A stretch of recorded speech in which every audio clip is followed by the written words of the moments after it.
Hi, this is Phil, and I'm here to tell you all about the Capes and Lunatics Patreon. Don't miss out on our comic book creator interviews, including our monthly Chichester chats with comic book legend D.D. Chichester, superhero movie brackets in our search for the worst comic book movie of all time, and many, many more specials, all completely uncensored. Access starts for $3 a month, full video when you pledge $5 a month. Check out the link in our show notes or go to patreon.com/capesandlunatics. Hope to see you there. This is Luca Perich, and you're listening to the Capes and Lunatics podcast. Recording has started.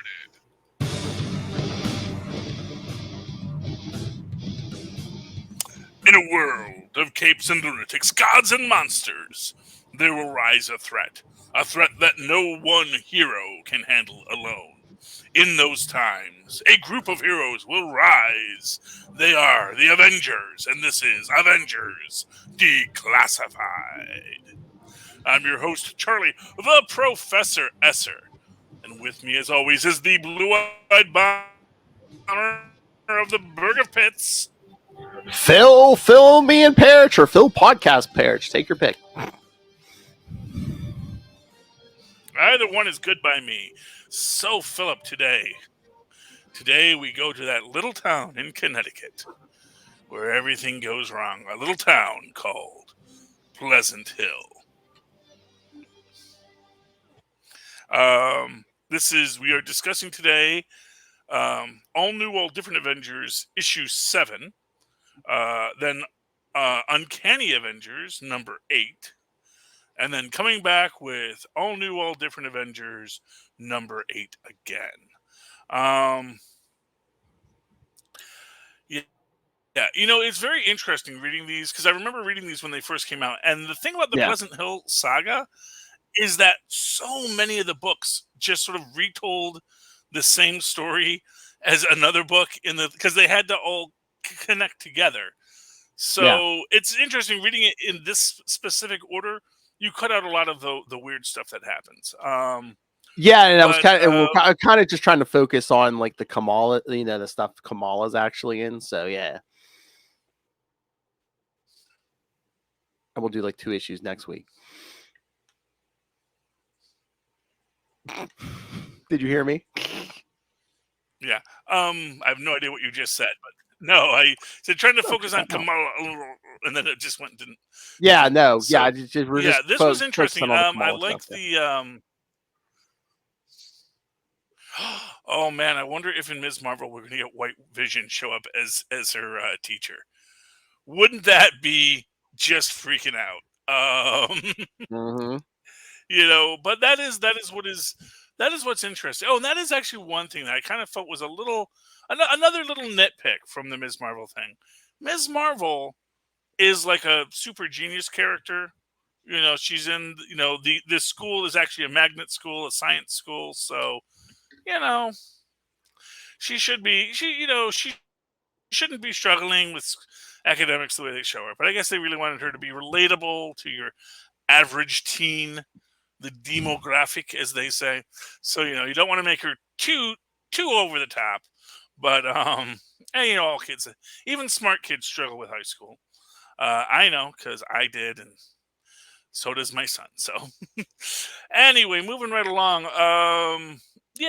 So she's in class, and the substitute calls her to the board to do the problem. And then as she's doing the project, she turns around and realizes it's actually the Vision. The Vision, who is super sus about this whole series. And it's funny because, like, for the life of me, I really can't remember exactly where this all falls and all of the Vision's shenanigans that has occurred. And apparently, in the reference in this, at some point, Kang took control of him. Remember last week the previous all new, all different Avengers issues with when Kang showed up. Yeah. Now I remember when Kang showed up. I just don't remember him taking over the Vision. Well, remember he had the Vision doing stuff. It's like, oh, Miss Marvel, you endangered people. Get out of here. Oh, stuff like that. Yeah. man, I was real drunk the last time we were doing this show, so maybe that's why I don't remember any of it. Yeah, that's why there's only good, clean seltzer water in my cups now. Got to trying to be better, trying to be healthier, and now that the year's half over. But anyway, getting back to it. So, yeah, but he gives Kamala a VR headset. So, see, Tristan, this would have been the great comic for you. A VR headset that effectively lets her be a founding Avenger and go on every adventure the Avengers ever had. Does it have controllers? No, it has hand tracking. How did she move? The way that it's all magical. It's super advanced tech. Disprove this with facts and logic. Well, I think facts and logic would definitely disprove it. But this is comic books. They don't need facts and logic. Getting back to it. So that's the thing that's happening here.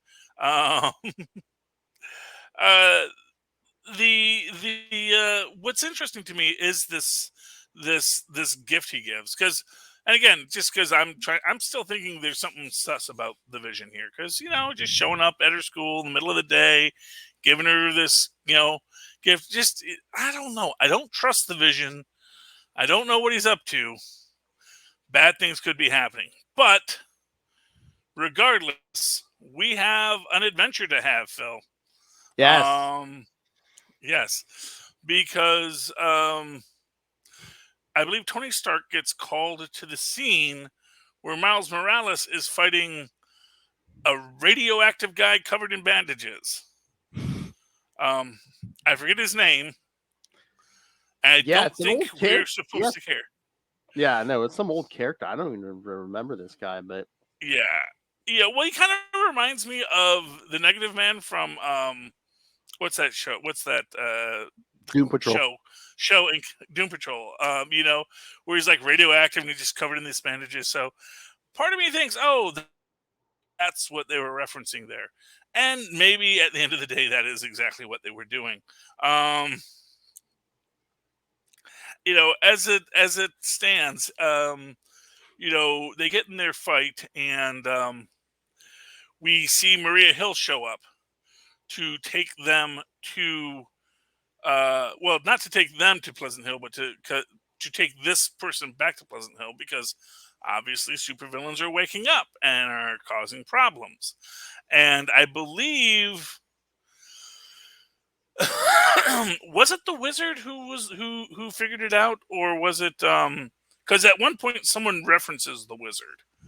So I know they see him walking down the street in Pleasant Hill, but yeah, I don't know. From the ones we read, that's probably the only time you see him, I think. Yeah, well, I know that he was there, and I know that there was one super genius who figured something out. I can't remember who it was. It might have been the Mad Thinker, and he figured out how to break out of it, and then do the next thing and the next thing and the next thing. And actually, the Pleasant Hill stories are interesting, just in the fact that they have a connection, and the other lives that are created for these people. It's both sad and terrible and horrifying, as Miles Morales, as I think it's Miles Morales says, that sounds awful.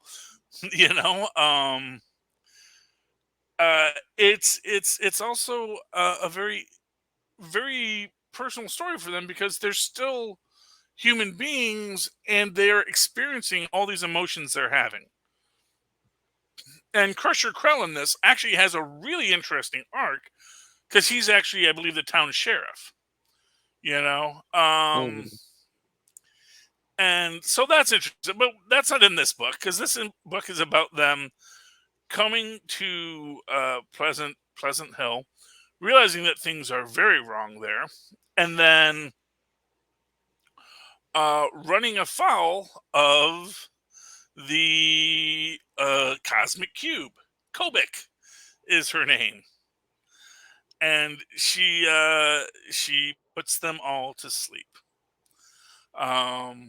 Which, of course, leads us to Uncanny Avengers number 8, which, again, this is one of these books where I kind of feel like it was, there was a lot of stuff that was handled in other books that, where you start to see these X's in it, and there's a repeating pattern to it, and we kind of just get the gist of it here, which is the story of how Rogue was trained to handle psychic attacks, all of the memories and keys, and the X that she keeps on seeing is the key to let her know something's wrong in Pleasant Hill. That's what lets her know that she is under attack. Now, once she does break out, she goes to her neighbor Chet and sets him on fire because she recognizes him as the Human Torch. And it's funny because we don't really see that on panel. It's just, I think in one issue it is shown on panel, and then in this one they just sort of cut to it. They cut to after the fact, and he's like, you're just lucky I really was the Human Torch, because that would have been really crazy. And then they had to locate all the other people. And again, I think that in some of the other books, there's actual arcs and stories. I think it's in the Pleasant Hill, Alpha, Omega, and all these other books, that they had where they dealt more in depth with all these things. And then this one's they're sort of just hitting the beats for those who aren't getting the main books. But I love the fact, and again, just like in Deadpool Secret Wars at the time, they give a glorious mustache to Deadpool. Yes, and it's, first off, I love the fact that he has a glorious mustache. I love the fact that they did that it was and it's the exact same parallel to what they did in Deadpool's Secret War about, when he does get his face back and he does get healed. But it's just a little sad in this because, of course, once they break him out and then they're like, and they realize like, oh, if we break Deadpool out of this, he's going to go back to being Deadpool. And it's like, and it's one of these weird things where it's like, is it better to just leave him like this and let him be happy? Or, do you do what you have to do and just break the curse? It's a little hard, and we do see him when he realizes it, just, effing Connecticut, as you do. I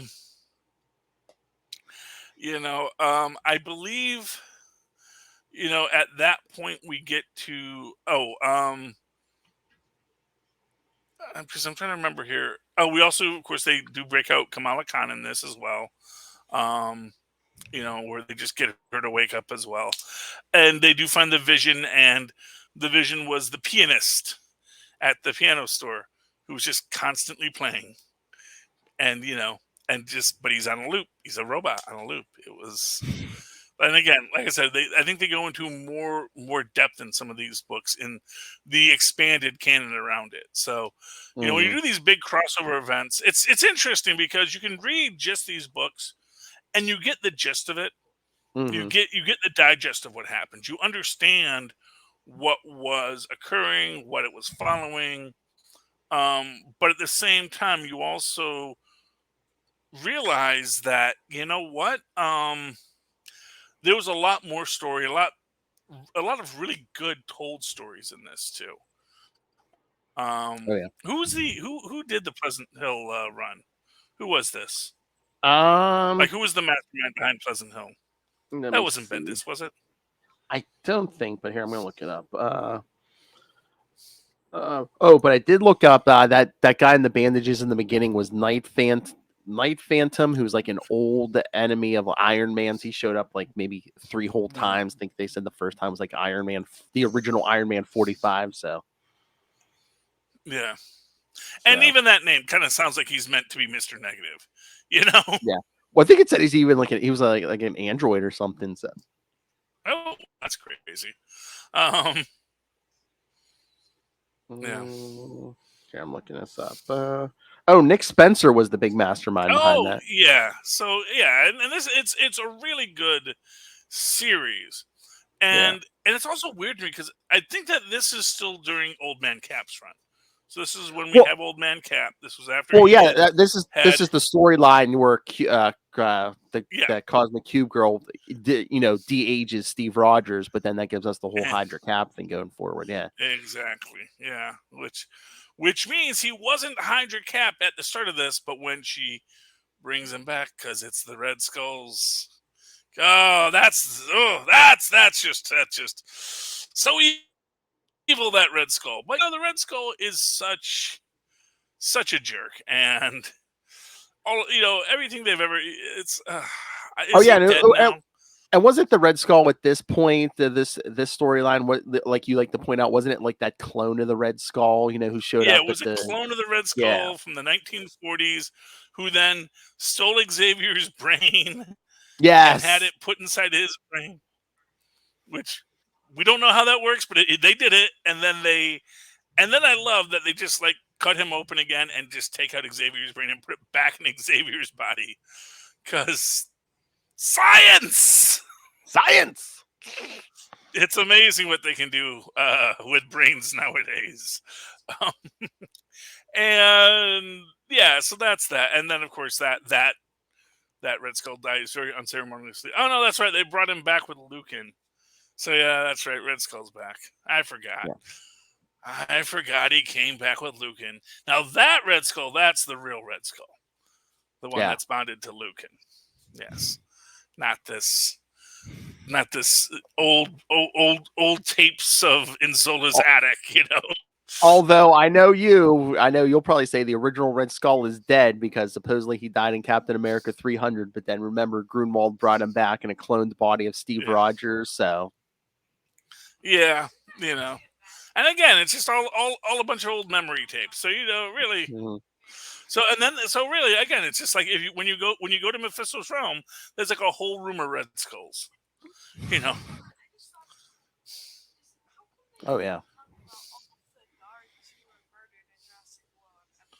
Oh, okay, he's talking to his friend.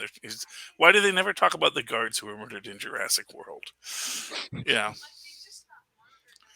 Because they're cannon fodder, That's what happens to cannon fodder. It's sad. Well, I get it. I mean, there are certain jobs. It's like, who works for the Joker,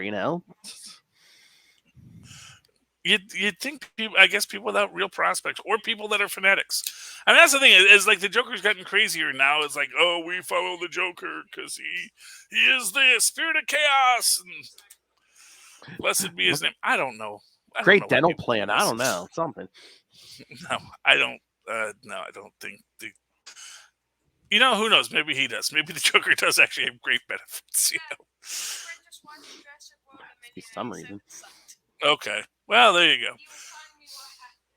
Yeah, his friend is telling him what happens in Jurassic World Dominion, and apparently it is not a good film according to his friend. But anyway, getting back to this, we get to the big battle when we get back to all new, all different Avengers, and it's very chaotic and. Poor little Kobik, she's like, what's going on? And, all this, why is all the villains are waking up and everything's getting bad. And I just wanted everyone to be nice. And I love that the solution, or actually what I love is that Kamala and Miles realize, we gotta talk her down. She's just a scared little girl, and even says she's scared like us. I mean, she's scared, and it says, well, better us talking to her than, oh no, and it's Wade Wilson. But again, at this point in Wade Wilson's arc, this is actually, we are getting some of the best Deadpool storytelling that we're ever going to get. It's like a redemption arc, because even like some of them are giving him crap about being on an Avengers team. He's like, hey, Steve Rogers picked me. You want to have a talk? Go talk to Steve Rogers. And then it gets in Tony Stark's face. He's like, oh, look at you, Mister. Forming your Cradle Robin Avengers team. Come on. Yeah. Well, that's that. But no, but I mean, like, even in other Deadpool books at this time, they really got into what it means to be a meta hero. Like, and by meta, I mean a being that is beyond the fourth wall. Yeah. And what that means to him, and what that comic awareness does to you as you evolve. And so in that way, he is actually like the best person to speak with a cosmic cube, to interact with a cosmic cube. Like I said, at the time this came out, this was right at the time of Deadpool Secret War coming out.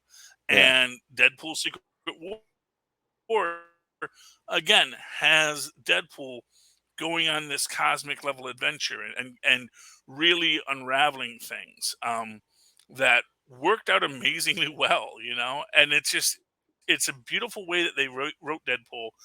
I'm not reading the current Deadpool. I don't know if he's as deep and interesting as he was at the time, but there's not a current Deadpool. But that's right where now. I really fell in love with Deadpool. Oh, there's not a current Deadpool? Oh, okay. Well, No. They got to figure out how they want to tone him, because they're making the Deadpool 3. That's the thing. The Deadpool 3, it's going to be whatever it's going to be. But no, I like how they brought in this. I like how they got through to her, the Kobik, by she looked in Wade Wilson's head, and they're all like, uh-oh. But he's like, no. He's like, yeah, people are using you. People have used me. He's like, yeah, this is how you move forward. This is how you go past it. And I like that they went that direction with it. Yeah, well, because as I said, this is an era where Deadpool is getting written very well, in my opinion, and I really like that. And that's when she wakes up all the heroes, and the heroes can beat up the bad guys, as you do, but then Kobik disappears, and that's when we get into we're gonna get into Pleasant Hill Omega next. I think they even say that the next issue is Pleasant Hill Omega. Well, we're gonna do which is yeah. I was gonna say we're gonna do that one, and we're gonna do Sam Wilson, Captain America #8. So yeah. Oh, we are gonna do that. Yeah. So 2 is that our issues next book we're reading? Yeah. Okay. Oh, well, good to know. Okay. Yeah. Yeah, I do like Sam Wilson's Captain America too, so that's good too. Yeah, but I mean, overall, I really enjoyed this story. Like I said, I really enjoyed the Pleasant Hill arc. I really enjoyed what we've seen with the all different Avengers. I really think it was a really interesting team, a really fun team that was put together, and built a good story out, with these new legacy heroes, In fact, almost all legacy heroes except for Iron Man.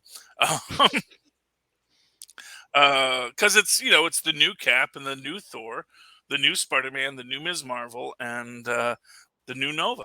And I like how old Vision. So old Vision, old Tony Stark, 2 heroes, but are also taking over legacy brands, but then also bringing in this new generation through. So that, I think, was really beautiful. And yeah, as Avengers stories go, I think it's a neat start. And then this is also, interestingly enough, who are going to eventually form the Champions, especially when young Cyclops comes back. Yeah, and that's like the one X-Men book that's like, when they get Stretch Summers back, Teen Stretch Summers to be. And then he joins them, and then I love how it just comes back into a whole thing where it's like when they run into older Cap or older Cyclops later, he's like, "No, I remember. Yeah, it's once a champion, always a champion." I like those books too. The Champion books were very good in their first arc. The ones they had for a while. Is there still a Champions book? I don't think there is at the moment. I don't think. I mean, I could see them bringing a lot of those characters back. Like if they do like a Young Avengers, if they do like a TV show or movie, they'll do like a Young Avengers and maybe fold in like Miles and Kamala and stuff. Yeah. Oh yeah. Well, I mean, obviously they're gonna be doing a Young Avengers thing on the Disney, or maybe they're not. I mean, that's the thing. Because everyone says, "Oh, they're going to do a Young Avengers." It's like, I don't know. Maybe they won't. Maybe they're just going to have all these young characters running around doing their own things, or they won't be called the Avengers. They'll be called the Champions. Mm-hmm. I can see that. That's a possibility as well. Okay, Phil. You want to talk a couple of Avengers comic books? Sure. Yeah, some new stuff. Let's do it. Yeah. So the one actual Avengers comic book I picked up this week was Savage Avengers #2. Yes. This is an interesting book because, of course, they've flipped our Conan Lost in the 20th Century story and worked in a new concept here, which is Conan and all of these other Savage Avengers are back in the Hyperborean Age. And it is about, all of the adventures that they're having here. Including, I believe it's Conan and Anti-Venom, along with Dagger, showing up at a slave revolt, and still getting captured. Yeah. And then you got Cloak and Daredevil fighting Devil Dinosaur, which is awesome. And I like the thing they do with Daredevil in this, where she's like, it'd be so easy to just kill it, but you know what? I don't want to do that anymore. Mm-hmm. Matt Murdock has made me a better superhero. So good for her. Good for her. And then I like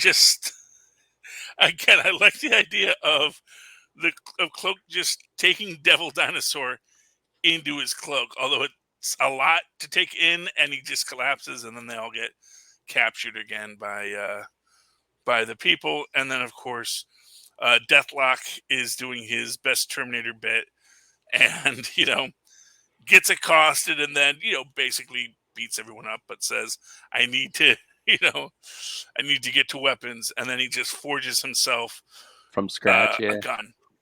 Yeah, which I don't know if that really works, but okay, sure, why not? I can think of like a bunch of weapons that would have been easier and probably better equipped than to just try and manufacture gunpowder and make bullets. Because not for nothing, that is a lot of work. And even though he can do it, sure, it's taking a lot of time out of his day. It's like 3 weeks later. But anyway, he was super fast. But I like Weapon H. Weapon H is a very interesting character. I've never really read anything about Weapon H before, but I'm really enjoying him.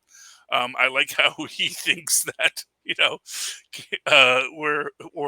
talking to the Black Knight, and he says, "Can't you just talk to them as one of their own?" He says, "What, you think they're knights?" He's like, "No, jerks," or something like that. Probably a less, less family-friendly word. And then, Black Knight jumps out the window, and Weapon H is like, "You idiot, neither one of us can fly." He's like, oh well.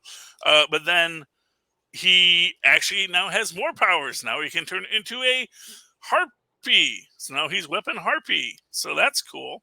And it's weird because we've never seen a male harpy before, but I like it. This is actually a neat new take on the Hulk. And we get to Conan and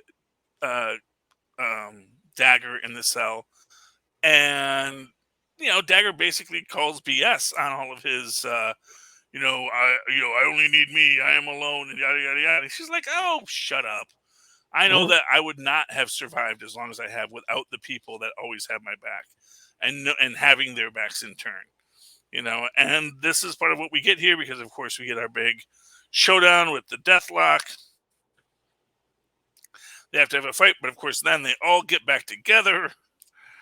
They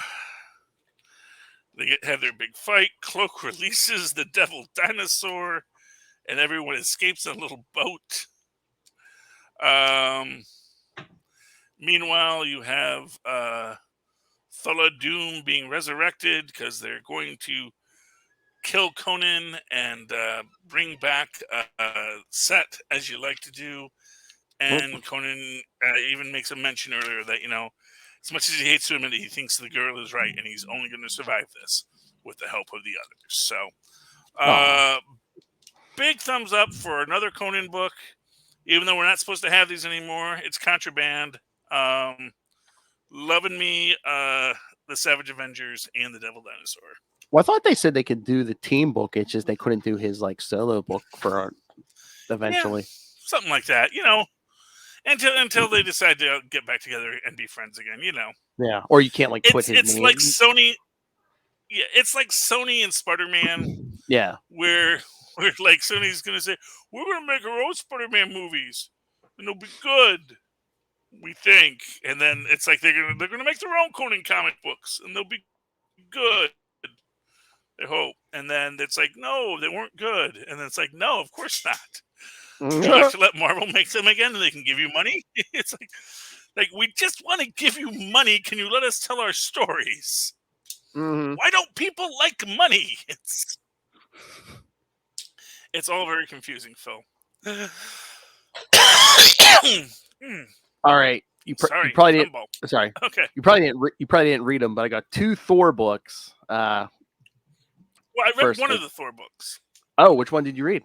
Jane Foster. I read Jane Foster. Yeah. Okay. So if you want to talk about Hulk Thor, I'd love to hear what happened because I did download it, but I didn't get the chance to read. Yeah. Banner of War Part 4. Remember, at the end of the last issue, Thor's been hulked up. So.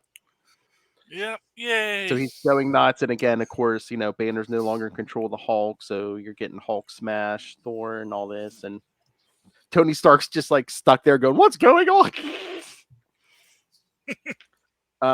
He's always late to the party. I know. Then you have Sif trying to pull Thor back to Asgard, but Hulk Thor fights it and kind of breaks the Rainbow Bridge. So again.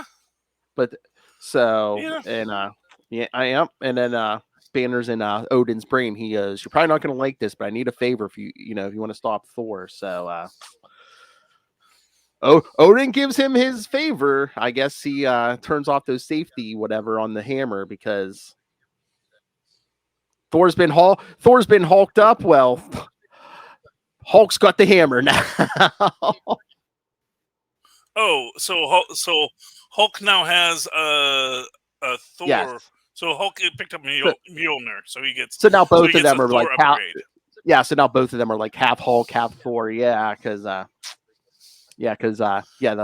Thor's like, "You steal Thor's hammer," and Hulk even goes, "I." So yes, okay. So yeah, Odin let him. So then they fight. Let them fight. Yeah, I think there's only maybe what is it, 1 more or 2 more parts? Yeah, I think there's 1 more part. That's it. Yeah, well, because they got to do a Hulk, and then they'll finish it up with the Thor. Oh, but then after Banner of War, do a new Hulk story. But we're getting another team up after Banner of War. We're getting Thor and Venom coming at in the next Thor book. Okay, yeah. This all seems very cash grab, money grabby crossovery.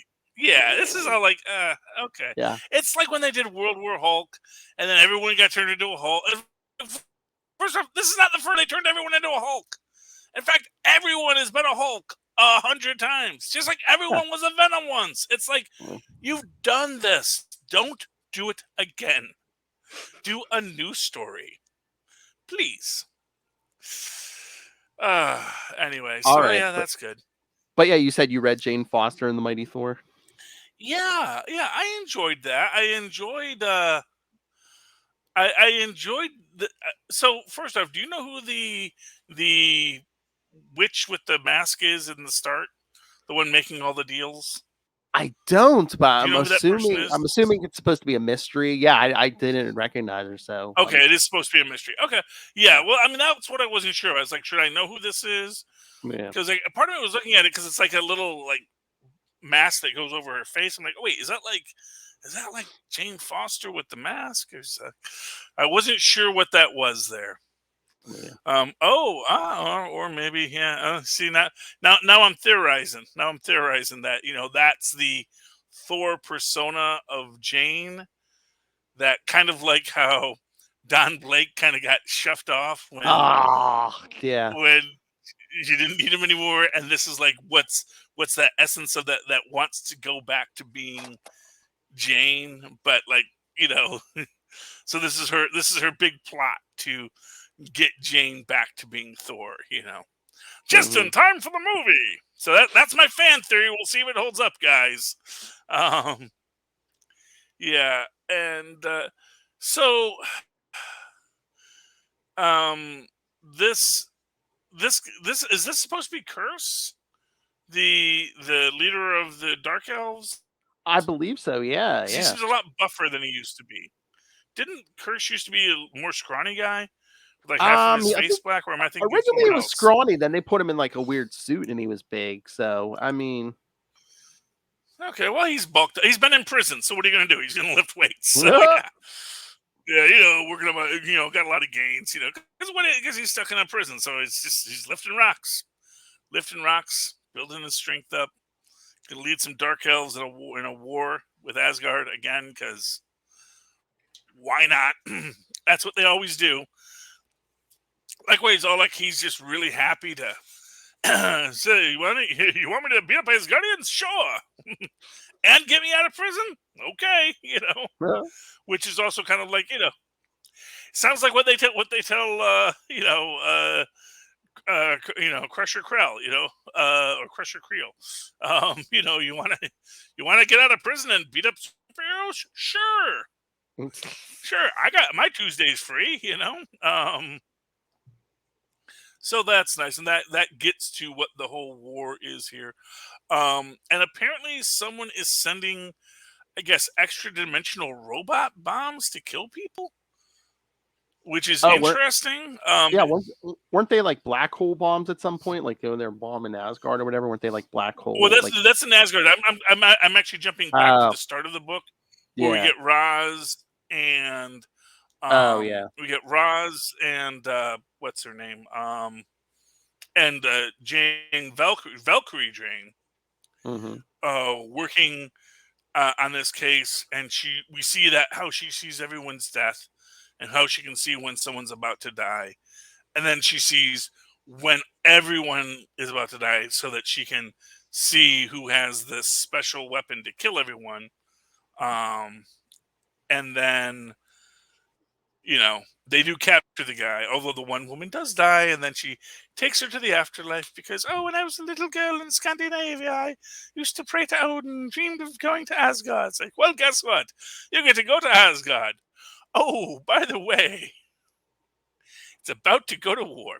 Oh, wackiness will ensue. Don't think too hard about it. Meanwhile, so this is an interesting question to me. So this is Rune, and this is the movie Valkyrie character, right? Is that who that's supposed to be? I was a little confused, but I think so, yeah.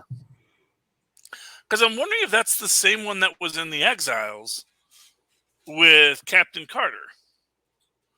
So that's a weirdness to me, because that is actually, weirdly enough, that is actually canonical in the 616, because they eventually brought in Becky Barnes back, who mentioned her adventures with the Exiles. So it's crazy, but yeah. So there's somewhere in the 616 there is a Captain Carter, although that might be the Peggy Carter that we already met, and she's just not telling Cap who she is and how she got there, because that's the thing.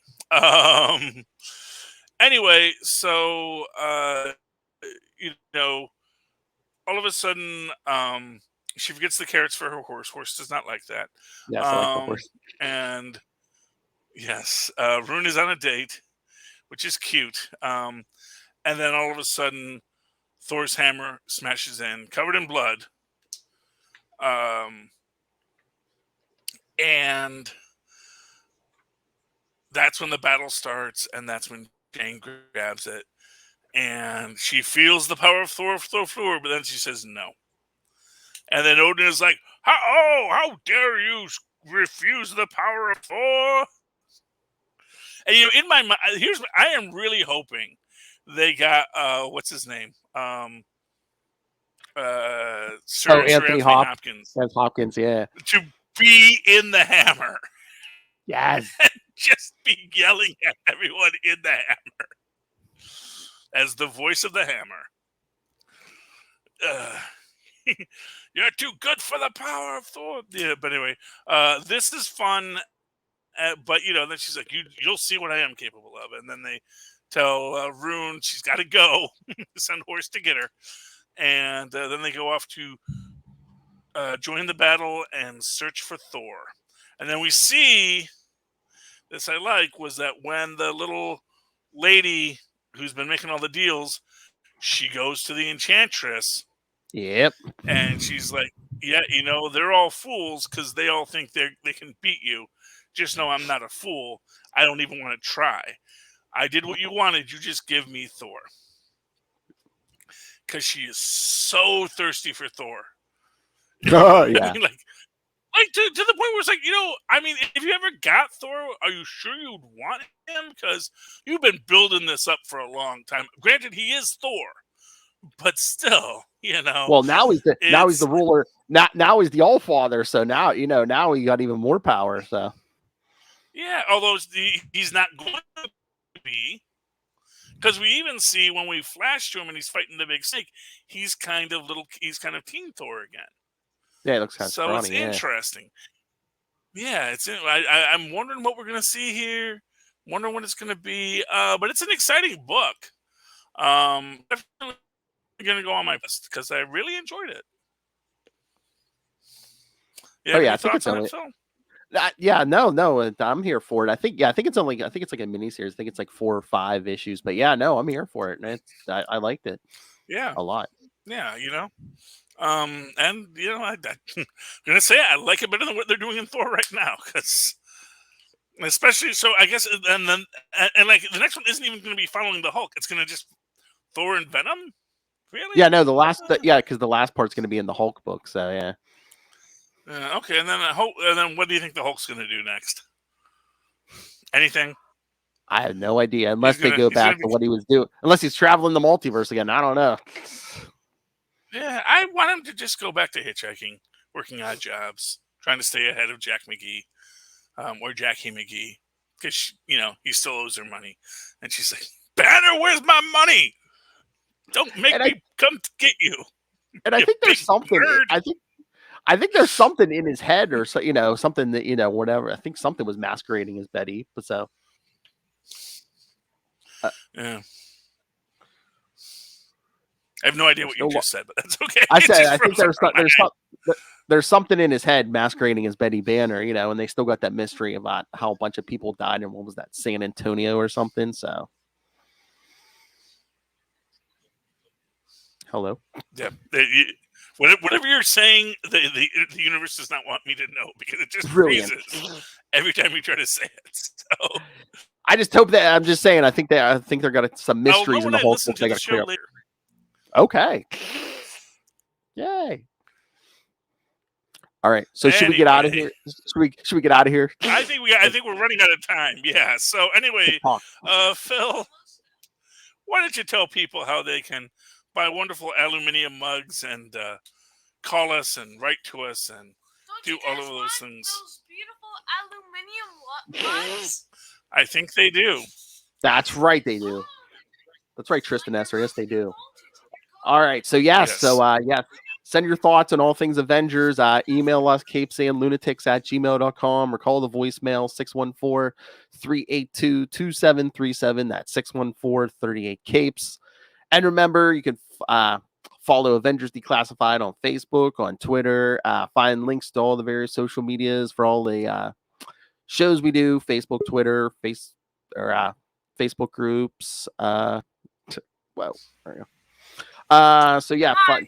So find all the solicits, YouTube channel, the Patreon, again, creator interviews, superhero movie brackets, finding the worst superhero movie of all time, and of course, as the Essers said, Capes and Lunatics merchandise, aluminum cups, Yes. phone cases, a bunch more.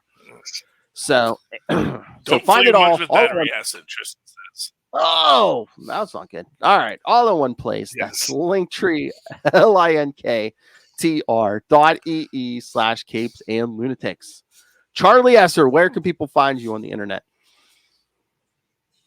Well, if they'd like to write to me in that old-fashioned email way, the way our mothers and fathers once did, they can do so at superconnectivityblog@gmail.com. That's superconnectivityblog, all one word, at gmail.com. And, of course, follow me on the Twitters. I live tweet things when I feel like it at Charlie Esser. That's CharlieEssser.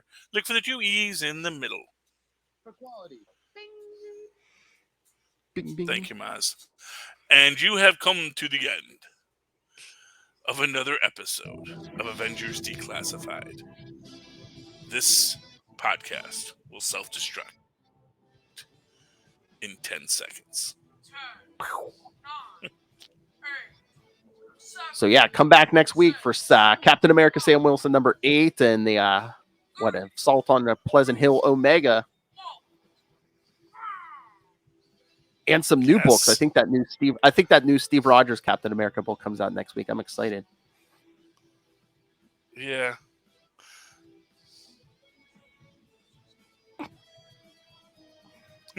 Goodness. Yes. Gonna make sure my Wi-Fi works better next week.